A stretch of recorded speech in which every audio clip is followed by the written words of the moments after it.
تو دنیا میں لہو و لعب کے لیے نہیں آیا، دنیا میں ایک عظیم مقصد لے کر آیا ہے۔ جب اتنی بڑی شخصیت ہے تو لہٰذا اس کا مقصد بھی بڑا ہوگا۔ مثال کے طور پر آپ کا کام ہے ای میل کھولنا یا ورڈ میں چند ٹیکسٹ کو لکھنا، اب اس کے لیے آپ ایک کمپیوٹر خریدیں 10 لاکھ کا، کیپیسٹی بہت ہے، لیکن اس سے آپ کام کیا لے رہے ہیں؟ ایک ویب سائٹ کھول رہے ہیں اپنے ای میل کو چیک کرنے کے لیے۔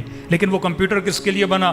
مثلا جو گرافک ڈیزائنر کا کام جانتے ہیں وہ ہیوی ورک کے لیے بنا ہے، تو آپ نے غلط چیز کے لیے غلط کمپیوٹر لیا، 10 لاکھ کا خرچہ بھی کر دیا، اس کے لیے آپ 80,000 میں 50,000 کا کمپیوٹر لے کے مثلا اپنے آفس کا آپ کو حساب و کتاب کرانا ہے تو ایک چھوٹے سے کمپیوٹر سے بھی کر سکتے ہیں، لیکن آپ کو علم نہیں تھا، آپ نے 10 لاکھ کا کمپیوٹر خرید لیا، یعنی اپنا پیسہ بھی ضائع کیا، انرجی بھی ضائع کی، اور غلط چیز گھر میں لے کر آ گئے۔ کہیں ایسا تو نہیں کہ خدا نے ہمیں اتنی بڑی مشین دی ہے، لیکن جو کام اس مشین سے لینا تھا ہم وہ کام اس مشین سے نہیں لے رہے، ہم اس مشین سے وہ کام لے رہے ہیں جو گدھوں والا ہے، جو گھوڑوں والا ہے، جو حیوانوں والا ہے۔ انسان اس چیز کے لیے نہیں بنا، انسان عظیم مقصد کے لیے بنا۔